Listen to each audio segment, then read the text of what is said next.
How does Luciferian fit into these secret societies, or is it totally separate? Well, Luciferians are almost a cult within the real religion. So they're almost like misinformation that's out there. They're low level for the most part. So is Lucifer the god of the Freemasons? Yes. But not how we see these low level sort of churches at. And it doesn't mean that they don't have some bloodlines or maybe some organizational relationship. But understand the Gnostic religion is polytheism, with Satan as being the chief god. And it's a highly structured professional organization and very, very secretive. So there's just so many things that you don't want to be careful with, sort of the caricatures that come with these satanic, visible type of churches. It's more, I think, for misinformation. Got it. As it pertains to Freemasonry, I have a lot of either questions that come in about Freemasonry. I have a couple of friends who are actually just in the organization because they think it's Self-help. interesting and self-help. Yeah. And one of my friends got into Freemasonry for like protection because he's ex-military.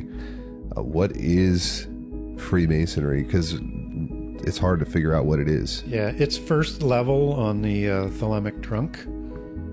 What's that? The thelemic trunk is a name. It comes from a group of Rosicrucian writers as they describe their organizational structure. And it's a Greek word that comes out of the Bible for, you'll see it translated, it comes from Greek thelem, meaning God's will. Mm-hmm. So they use that, but then they mistranslate it a couple of times where it's going to be in reference to sexual improprieties and things like that. And that's sort of to reflect their free will of what they do as they corrupt and usurp everything they can from the Bible. So when they look at the term as above, so below, they have a different meaning than above as being our heaven with God and where we are on earth. Their heaven is in Hades or Hades or Sheol, where their gods reside, right?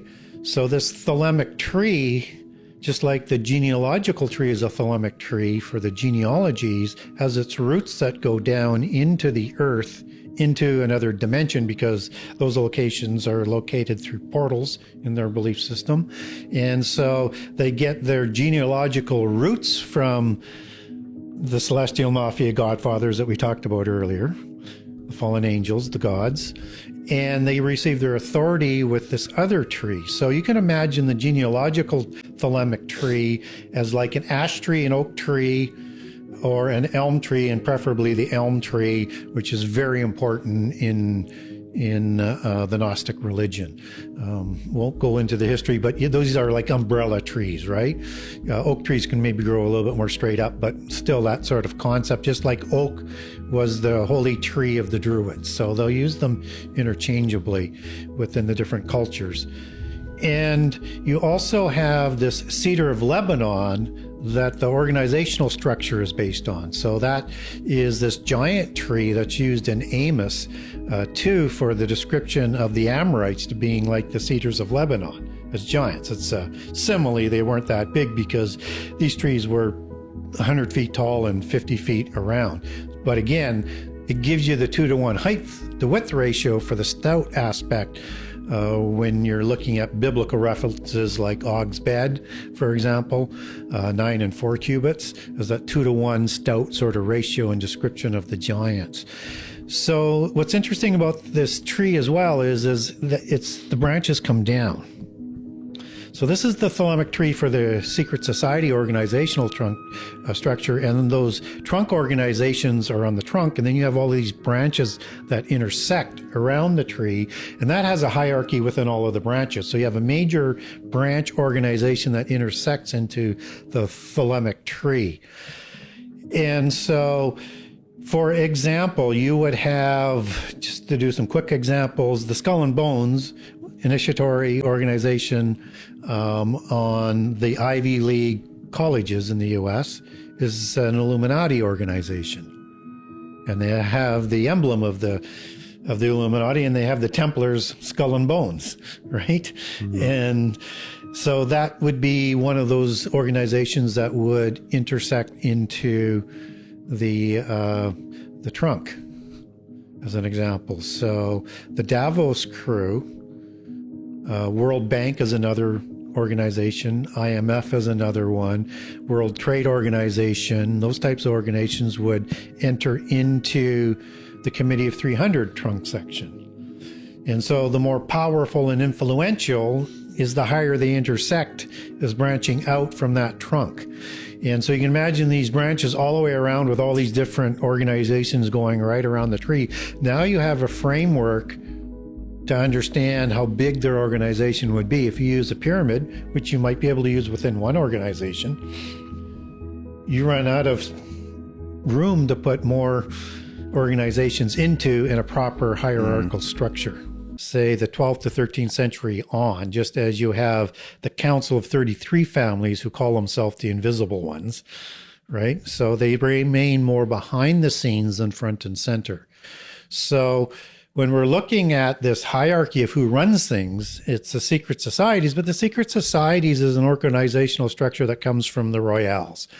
And when I use the word royale, I'm talking about a word that goes back in its etymology through French king to regalis and regal out of Latin for ruler, and reg for ruler in Indo-Aryan, the language of the giants, because that language of the giants infiltrates our languages even into this day. And El, as in Al, is a transliteration of El for an angel or a god. So it's the royals who set up all of the organizational structures around the world.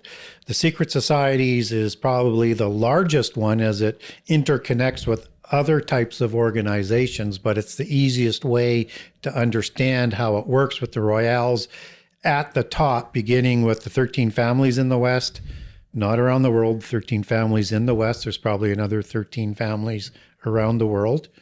And the 33 families underneath and the Committee of 300 families, with the Rosicrucians as that intersection between the purebloods and the rising lower bloodlines that come up through Freemasonry, Illuminati, into the Rosicrucians bottom half as part of that thelemic tree trunk. Is there a hierarchy for these things like Illuminati, Freemasons, et Yeah, cetera? I gave it to you, but I'll start from the bottom. Freemasonry at the bottom, Illuminati, Rosicrucian, Committee of 300 families, Council of 33 families, 13 families.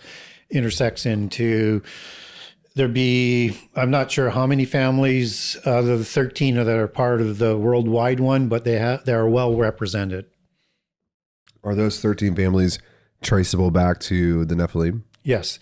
They keep their genealogies that go back into prehistory. They'll go back twofold.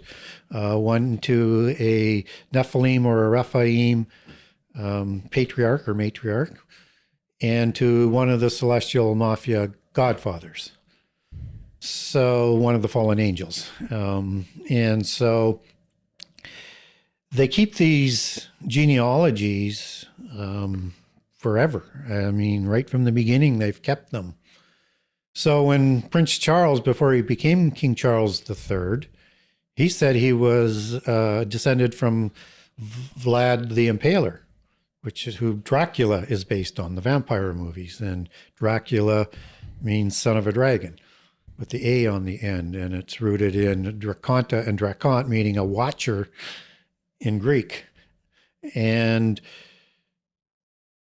that's just the tip of the iceberg, because Vlad the Impaler is your typical noble Celt, your noble giant. He's red-haired. He's hazel-eyed, pale-skinned, sensitive to light, educated at the mystery school in Austria, in Vienna. And he's of the bloodlines. And he takes his bloodlines back to a tribe produced by Hercules, the Egrity, and another branch as well, because there's an ennobling that goes on. So there's two patriarchal angels involved there, but understanding they're part, at least in part, of the credit gens that we talked about in another show. It's coming from Zeus as the credigens, as one of those genses. There's another angel that they would take in their belief system. I don't have a lot of documentation on this, so I do want to be careful with it. I have some, but it tends to go back to Tamiel, which we might know as Kezidiah in the book of Enoch. And so those would be the two. So if that last one isn't 100% true, I'm told it's ennobled, but it's hard to get verification on some of these things. What was that fallen angel responsible for doing? Well, it was one of the top 7 in the book of Enoch, right? Okay. So you would look at that as one of the top Satans. So in the book of Enoch, you have Satan, Hasatan, and then Satans. So Azazel is one of them, but Azazel would be sort of the chief of the Satans. So very powerful, would be represented today as one of the 7 wandering stars, 7 days of the week, and the main, the famous 7, around the world, just with different vernacular names. With the 7 fallen angels, am I mistaken in thinking that they taught different things to mankind, or did they did all different arts and crafts? So you just had like a lane? Pardon me? I mean, you have like a lane that they. Yes, they do. They did, but the 6 didn't provide anywhere near what 1 did, and that would be Azazel. So, and Azazel in the book of Enoch is said to have provided so many different things, and also attribute, in my opinion, what Shemyaza is accounted for as well, because Shemyaza isn't like the name Azazel.